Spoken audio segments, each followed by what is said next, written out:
Salam, kita masuk episode Abam 737 dari pria usia 49 tahun.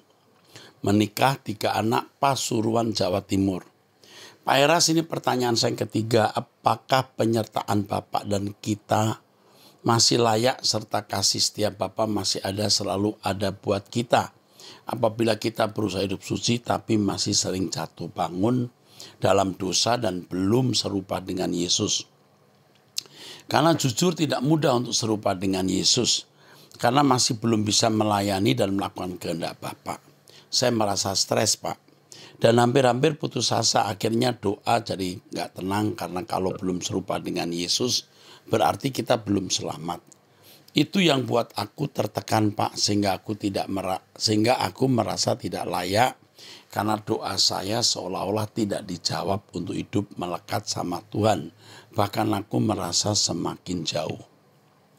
Terima kasih, Pak, doa saya untuk Bapak selalu sehat dan terus membimbing kami untuk semakin melekat sama Tuhan. Dan Bapak pernah ngomong tentang kedagingan atau dosa dalam tubuh, di dalam kuliner, itu maksud bagaimana ya, Pak? Maksud saya dosa dalam tubuh terkait dengan kuliner itu orang yang gelojoh, orang yang mau makan melulu, orang yang makan tanpa memperdulikan kesehatan tubuh. Kita belum sempurna seperti Yesus bukan berarti masuk neraka ya. Kecuali memang sengaja tidak mau bertumbuh, tidak serupa dengan Yesus dan hidup dalam dosa. Kalau Anda ini tidak, Anda belajar berusaha serupa dengan Yesus tapi jatuh bangun. Semua kita alami itu. Pokoknya setiap kali berbuat dosa, minta ampun, Tuhan itu pasti mengampun dan melupakan.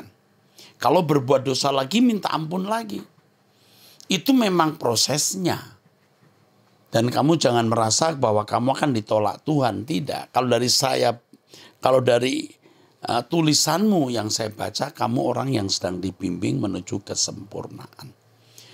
Tekun, jangan putus asa. Semua kita alami hal itu, bro. Ya, saya salut kamu memiliki kerinduan seperti ini. Tuhan memberkati. Pria usia 54 tahun menikah di Bogor. Bolehkah saya merampas kembali hak saya yang dirampok oleh para saudara? Kalau Anda sudah bisa hidup dengan uang yang Anda miliki, kerjaan yang Anda miliki, mengalah saja. Ya. Hakmu diambil, hartamu diambil, kamu tidak menjadi miskin, tidak menjadi mati. Jangan sampai kita mau rampas kembali apa yang kita merasa kita.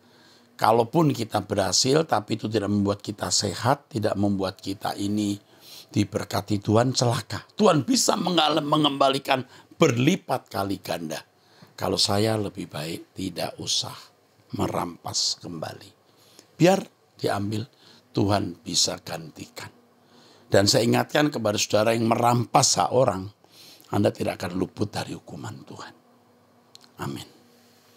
Dari pria usia 40 tahun, Pak Eras, pada akhir-akhir ini saya melihat di YouTube Pak Eras dihujat banyak pendeta. Akan tetapi di setiap khotbah Pak Eras tidak ada satupun membalas para pendeta tersebut. Saya menjadi semakin mengerti dengan firman, menjadi semakin serupa dengan Yesus. Semangat Pak Eras, Tuhan Yesus selalu menyertai Bapak. Karena saya juga rindu pulang ke langit baru, bumi baru, bertemu kembali dengan Tuhan Yesus. Dan anak saya yang sudah mendahului saya di sana. Oke, oh ya Pak, oke. Saya ikut sepenanggungan dengan dukamu ya, kehilangan anaknya. Tapi kita pasti ketemu di sana. Ini pernah bertanya juga tentang anaknya yang meninggal. Tolong diberitahu episode berapa. Saudara, setiap pertanyaan pasti dijawab. Ya, oke. Tuhan berkati. Dari wanita usia 64 tahun sudah menikah di Bandung. Pak Pendeta, maaf saya ingin bertanya sekaligus sebagai masukan untuk menjadi bahan pemikiran Bapak. Sehubungan dengan penyebutan nama Bapak Elohim Yod-He Waw-He. Apakah itu tidak menjadi batu sandungan bagi orang Israel? Mereka tidak berani menyebut proper name tersebut. tapi menggunakan Adonai atau Hashim. Mengapa kita bangsa non-Israel bisa merasa layak dan yakin benar untuk melafalkan nama Elohim Israel? Mohon ditunjukkan ayat Alkitab mana yang Tuhan Yesus mengendaki kita memanggil nama proper name Bapa Elohim Yahweh. Tuhan Yesus, Tuhan Yesus Masiah memberkati. Amin. Apakah ada ayat Alkitab yang melarang kita menyebut Yod-He-Wohe sebagai Yahweh atau Yosu atau Yehova? Tidak ada. Yang dilarang menyebut dengan sia-sia, sembarangan. Itu yang dilarang. Kita tentu tidak perlu terikat dengan konsep orang Yahudi yang menghormati nama Yahweh tapi tidak menghormati Yahweh sendiri. Mereka menjunjung tinggi nama Yahweh sejak jatuhnya Yehuda tahun 610 Masehi kira-kira, tepatnya 586 sebelum Masehi. Sejak itu mereka begitu menghormati Elohim Yahweh sampai tidak menyebut Yahweh tapi menyebutnya sebagai Adonai, Hashim, Hakados ya. Kalau kita menghormati Bapa itu dengan perbuatan, mengenakan kehidupan Yesus. Mau menyebut Yahweh, mau tidak menyebut Yahweh, ya itu sebenarnya minor. Tetapi yang penting kita mengenakan hidup Yesus, menyenangkan hati Bapa dalam perilaku yang kudus dan sempurna. Nah, penyebutan nama itu sebenarnya dimaksudkan untuk membedakan siapakah Allah yang benar itu. Jadi kita merasa nyaman dan tidak merasa tidak sopan santun kepada Allah Bapa kalau menyebut Yahweh. Yahweh namamu, Kau yang kupuji, dengan hormat ya, tidak boleh dengan sembarangan. Tuhan memberkati. Salum, jika bukan Yahweh, jadi sejak kapan Yesus eksis di luar waktu, sejak awal penciptaan, sejak Natal?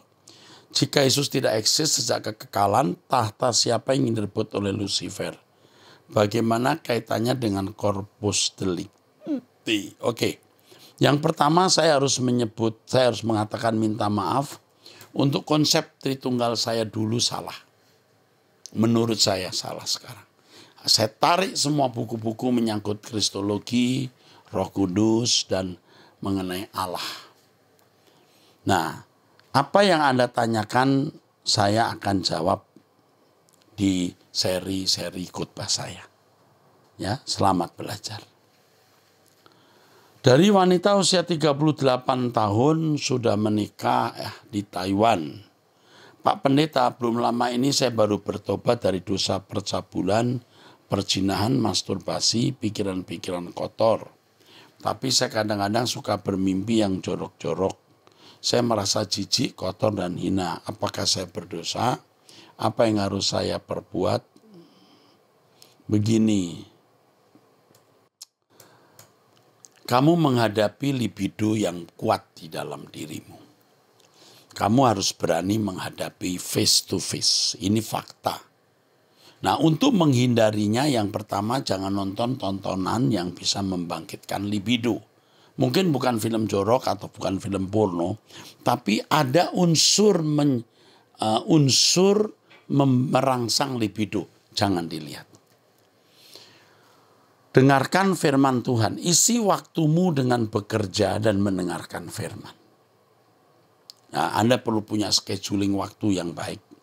Mendengar firman, doa pribadi, dan kalau bisa kalau pagi jam 5 pagi waktu Indonesia Barat, berdoa. Lalu belajar untuk menolak setiap pikiran yang tidak kudus di dalam pikiran kita. Tapi tidak perlu gelisah, tidak perlu kacau, tenang saja. Yang ini tidak boleh kupikirkan. Buang. Ya. Firman Tuhan mengatakan apa yang baik, apa yang kudus, apa yang mendatangkan pujian, pikirkan itu. Nah, dan yang terakhir, miliki target kesucian hidup. Kesucian hidup itu menjadi target. Kebahagiaan kita hanya Tuhan, tujuan kita hanya kerajaan surga, langit baru, bumi baru. Selamat berjuang, kau ikuti apa yang saya nasihatkan, kau pasti bisa melewatinya dan menang. Amin. Ya, Tuhan berkati. Dari wanita usia 40 tahun, Pak Eras, Tuhan memberkati Pak Eras dan memberi kekuatan, apalagi di masa-masa sulit ini yang Bapak hadapi. Tapi kita percaya Tuhan akan membela Bapak dalam menyampaikan kebenaran yang murni. Pak Eras, saya dan suami saat ini benar-benar butuh topangan doa Pak Eras dalam pelayanan saya dan suami saat ini. Kami baru ditabiskan dan mulai merintis POS-PI di Bukit Pesona yang baru-baru ini. Juga suami saya minta dukungan doa sama sama Bapak di Abam. Visi misi saya dengan suami dalam pelayanan harus benar-benar melakukan, bukan karena beban tapi karena cinta. Kami juga pelayanan di lapas, beberapa lapas yang kami layani di Tapanuli Utara.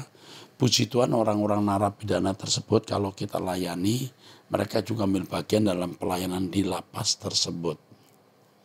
Berat sebenarnya Pak menjalankannya, tetapi karena kami punya kerinduan, mereka harus diselamatkan, bahkan karakternya akan jadi karakter yang lebih baik, dan kesempatan bagi mereka masih ada. Kami terus membina mereka Pak, dan yang lebih baiknya lagi Pak, ada juga benturan baru saat ini narapidana yang diponis 1 tahun lagi keluar, bisa kita bawa ibadah di gereja kita, dan siap ibadah mereka kembali lagi ke sel tahanan.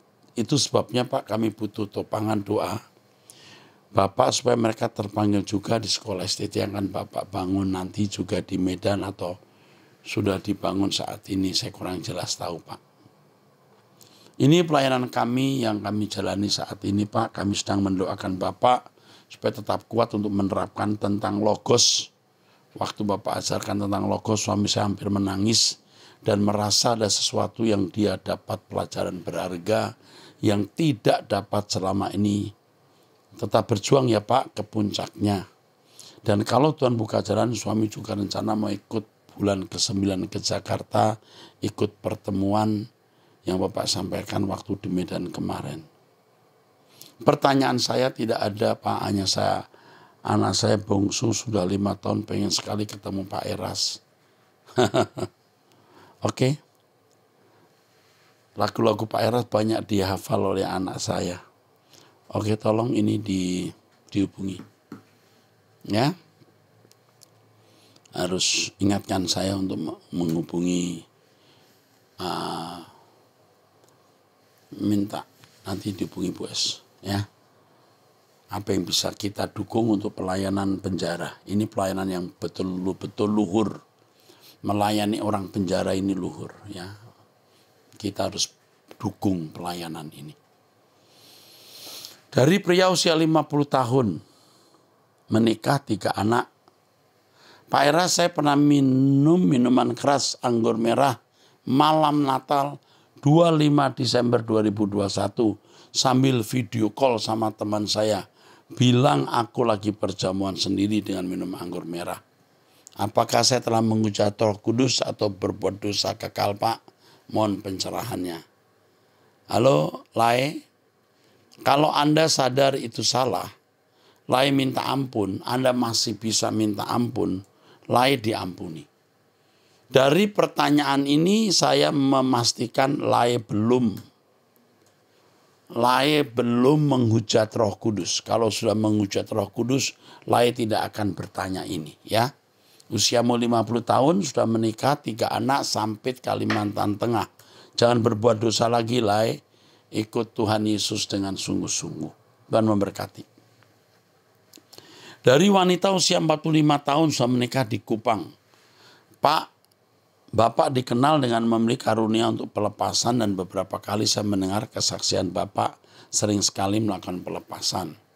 Yang mau saya tanyakan bagaimana caranya agar Bapak bisa memanggil malaikat Tuhan untuk hadir dan membantu Bapak untuk melihat kuasa gelap yang ada pada orang sedang kerasukan.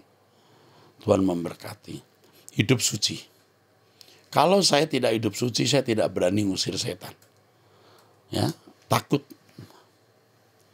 Kalau saya hidup suci, Tuhan memberikan kuasa. Sering Tuhan memberi hikmat ya, kasih hikmat. Misalnya begini, kamu ke dukun kamu di mana, kita tuh bisa tahu, bisa. kamu semalam mengalami ini kita bisa tahu. Bisa. Dan itu marifat. Ya. Marifat. Saya kira itu saja. Jadi hidup suci, mencintai Tuhan, Tuhan pasti beri hikmat. Pertanyaan pertama mengenai kapan CCT di Medan dibuka. Ini penting sekali. Sudah dibuka. Ya, kami sudah dengan mahasiswa yang jumlahnya juga sudah mungkin mendekati 60 orang. Ya, sudah cukup banyak ya kalau STT. Kalau di Jakarta mahasiswa kami yang masuk sebenarnya sudah 300. Ya. Tapi sudah kami seleksi dan jumlah mahasiswa kami ya sudah mungkin 1.000 lebih. Kalau di Jakarta. Ya, doakan agar STT Ekumene benar-benar menjadi alat dalam tangan Tuhan mengubah manusia. Dukung dalam doa. Oke, ini harus dihubungi. Ya. Bapak ini harus dihubungi nak. Ya. Segera hari ini juga. Jangan lupa. Janda usia 64 tahun. Apakah ada ikatan yang mengikat ketika anak laki-laki saya dijual ke kelenteng dengan potong kambing oleh ibu mertua saya? Ketika anak laki saya dijual ke kelenteng dengan potong kambing oleh ibu mertua saya. Mohon Pak Eras tolong doa lepaskan. Saya seorang ibu dengan 3 anak. Anak pertama perempuan, anak kedua perempuan, anak ketiga laki-laki. Ini ribet ya. Tolong dihubungi nih nama ini. Lalu kita doakan nak. Tolong dihubungi Bu S nih. Jadi perlu pelepasan ya. Kami doakan. Jadi kami memang sering mendoakan orang-orang yang pelepasan. Jadi kami akan mendoakan pelepasan. Oke, siap.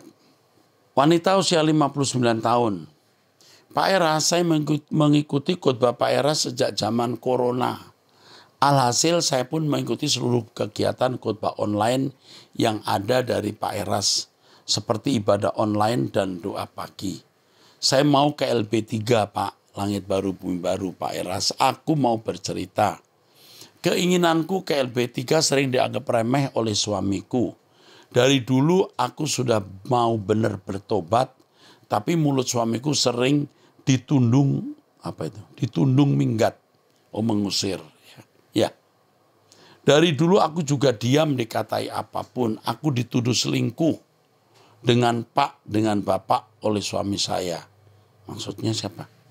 Dari dulu aku juga diam dikatai apapun. Aku dituduh selingkuh Pak dengan Bapak oleh suami saya. Ini karena aku pergi ke GSKI Solo bareng mobil dengan Pak Pendeta setempat sebanyak 4 kali. Dia mengira pendeta yang saya tumpangi adalah pendeta Eras yang sering dilihat di YouTube. Waduh. Bagaimana sih Ibu? Ibu jalan sama, Ibu ini usianya sudah mau 60 tahun. Ya, jalan dengan pendeta GSKI Solo. Pendeta GSKI Solo itu umurnya juga 40-an tahun atau belum sampai ya. Bagaimana mau gitu. Waktu aku muda dicuekin. Pergi tidak pernah dicari. Tua malah cemburu. Oh iya Pak. Pertanyaanku, suamiku ngatai, maaf ya Pak, jorok. Jadi suaminya menuduh dia tidur dengan pendeta. Lalu pendeta itu pendeta di Solo. Di Solo dia pikir itu Pak Erastus. Lah saya di Jakarta ya. Aku diam bicara seperlunya saja dan pernah malam jam 8 aku mau hidup suci Pak. Apakah aku layak? Ya, layak kalau hidup suci. Oke, saya nggak baca teruskan ya, nggak usah ya. Ini kata-katanya nggak pantas dibaca. Tapi ini suaminya bagaimana ya? Kok bisa gitu ya? Menuduh dia berzina dengan Pak Eras, sedangkan dia ada di Solo. Dia sering pergi dengan pendetanya satu mobil. Pendetanya GSKI di Solo itu masih muda loh. Umur 40-an tahun atau 42 atau 43 ya. Oke, kita lupakan saja pertanyaan yang tidak jelas tadi. Oke, tapi minta dibantulah di telepon Ibu ini, dilayani. Oke. Aduh, bisa-bisanya ya orang. Lucu banget ya. Oke, dari pria usia 53 tahun.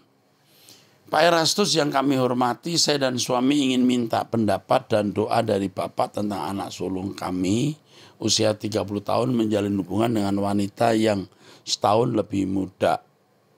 Ingin minta pendapat doa dari Bapak tentang anak sulung kami laki-laki menjalin hubungan dengan wanita yang lebih muda. Mereka bertemu di dating aplikasi ya, 1,5 tahun yang lalu. Mereka kenal sudah ingin menikah dalam waktu 3 bulan. Kami tidak setuju minta mereka saling mengenal paling sedikit setahun. Seiring berjalannya waktu kami mengetahui mamanya mempunyai psikofrenia sejak masih muda. Parah, kadang kambuh dan minum obat sampai sekarang. Dan wanita itu didiagnosa bipolar, ya BPD, borderline personality disorder, gangguan kepribadian dan pencobaan bunuh diri. Kami juga sempat berbicara dengan psikolog wanita ini. Psikolog tidak mampu menasihati anak kami bahwa hubungan mereka tidak boleh lanjut. Wanita ini manipulatif, pintar bicara, mengajak anak saya tinggal di kosnya. Dia dan pengaruhi anak kami agar tidak perlu mendengar pendapat orang tua karena sudah dewasa dan lain-lain. Anak kami sekarang menjadi anak yang kurang ajar, cuek, berubah 180 derajat, masih banyak sisi negatif yang tidak bisa kami ceritakan di sini. Wanita ini sebelumnya tinggal di Jawa Timur ya, pindah tinggal di pulau ini. Kami sudah menghubungi papanya ketika wanita ini melakukan pencobaan bunuh diri, tetapi papanya cuek, give up dan bilang kalau anaknya sudah dewasa dan tidak bisa ikut campur. Oh iya Pak, wanita ini papanya sering berbeda pendapat, ribut. Apa yang harus kami lakukan Pak? Kami bertanya kepada seorang hamba Tuhan yang dapat melihat hasilnya wanita ini kurang baik, banyak dusta, kepalsuan. Pesan Tuhan agar wanita ini berhenti, Tuhan ampuni jangan terlambat. Apa kami salah bertanya kepadanya, pada hamba Tuhan itu? Oke. Begini ya, ini. Seiring berjalannya waktu kami mengetahui mamanya mempunyai skizofrenia. Kalau mamanya skizofrenia, anaknya berpotensi juga punya skizofrenia, tetapi tidak mutlak. Tetapi dari pemaparan tadi, rupanya Anda melihat bahwa wanita ini tidak layak menjadi menantu. Tetapi anak Anda sudah terlanjur jatuh cinta atau membuat hubungan. Saya itu harus memberitahu bahwa hidup ini memang tragis. Sering berjalan tidak sesuai dengan keinginan kita. Kalau menggenggam sesuatu jangan erat-erat. Terlalu erat nanti malah sakit. Jadi yang Anda lakukan sekarang tetap mengarahkan anak untuk tidak melanjutkan hubungan dengan wanita ini, tetapi tidak dengan cara kasar. Tunjukkan saja ketidaksetujuanmu, tapi jangan dengan kasar. Kalaupun suatu saat menikah, belum tentu anak Anda tidak bahagia. Kalau Anda sekarang punya perhitungan, ya, anakmu tidak bahagia belum tentu. Seandainya Anda punya anak menikah dengan wanita baik-baik, kita nggak tahu kakek neneknya pernah gila atau ada benih gila, tidak, kita juga tidak tahu. Kembali semua pada Tuhan. Kalau Anda sudah melihat wanita ini memang kurang baik, ya diberitahu kepada anakmu ketidaksetujuanmu menikah dengan wanita ini. Tapi jangan dengan cara kasar. Anda malah bisa kehilangan anak. Kondisi terburuk, the worst, dia menikah, Anda mau tidak mau harus ada di samping anakmu. Ya, jangan berpikir kalau dia menikah dengan wanita ini pasti hancur, belum tentu. Ya, tapi juga saya tidak mengatakan pasti baik, tidak juga. Semua harus dikembalikan ke Tuhan. Hidup ini tragis. Sering hidup ini berlangsung tidak seperti yang kita inginkan. Is life. Ya. Jadi sekarang yang penting bagaimana kita membawanya kembali kepada Tuhan. Oke, dari wanita usia 47 tahun. Salam Pak, terima kasih sebelumnya Bapak sudah menjadi berkat untuk suami dan anak. saya serta anak-anak dalam mengenal Tuhan lebih lagi. Pak Eras, dulu di gereja saya ada anak laki-laki usia sudah 20 tahun lebih. Yang awal saya kenal anak ini dari mamanya sebagai anak laki-laki, tapi memang sudah memiliki kecenderungan menjadi wanita. Sekarang ini sudah tidak ke gereja lagi, sudah berapa tahun. Saya tahu nama anak ini yang identik nama anak laki-laki. Seingat saya menegur sapa anak ini 2 kali waktu dia masih ke gereja. Karena saya melihat tidak ada yang ajak bicara dan memang saya lihat seiring berjalannya waktu dia semakin menjadikan dirinya seperti wanita dengan memanjangkan rambut dan memakai sedikit bedak. Sudah bertahun-tahun tidak bertemu atau kontak dengan anak ini. Tahun lalu dia chat saya melalui Facebook, baik-baik, tanya kabar dan lain sebagainya. Tapi beberapa hari lalu dia chat saya lagi marah-marah dengan kata-kata kasar, kotor, katanya saya menyakiti dia dengan sikap saya waktu ketemu di gereja beberapa tahun lalu. Saya sudah minta maaf kalau tanpa sadar saya menyakiti dia, tapi dia marah-marah dan menyuruh saya datang ke rumahnya untuk pemberesan. Yang ingin saya tanyakan satu, apakah saya harus mengikuti kemauan anak ini dengan datang ke rumahnya, Pak? Padahal saya tidak ada maksud sama sekali untuk menyakiti anak ini. Malah saya tegur sapa karena tidak ada yang menemani dia waktu itu. Memang dia memperagakan gaya gemulai dengan tangan yang seperti wanita. Tapi saya tetap pandang dia sebagai laki-laki. Apa karena itu dia marah ya, Pak? Bagaimana kita harus bersikap menghadapi orang seperti ini? Apakah memperlakukan sebagai laki-laki atau wanita?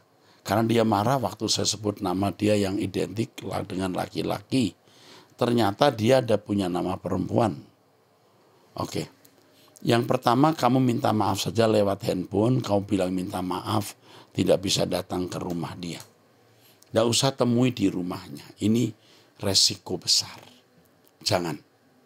Kalau seandainya mau ketemu di tempat terbuka, di restoran, kamu mengajak orang lain. Ya. Tapi sekali lagi hindari. Kalau ketemu tidak di rumahnya, di restoran atau tempat terbuka. Sekali lagi kamu minta maaf ya. Minta maaf lagi saja dan anggap itu masalah sudah selesai. Hati-hati dengan orang-orang seperti ini, bisa kegilaannya luar biasa. Tuhan melindungi dan menyertai kamu. Sampai ketemu di episode yang akan datang. Tuhan memberkati.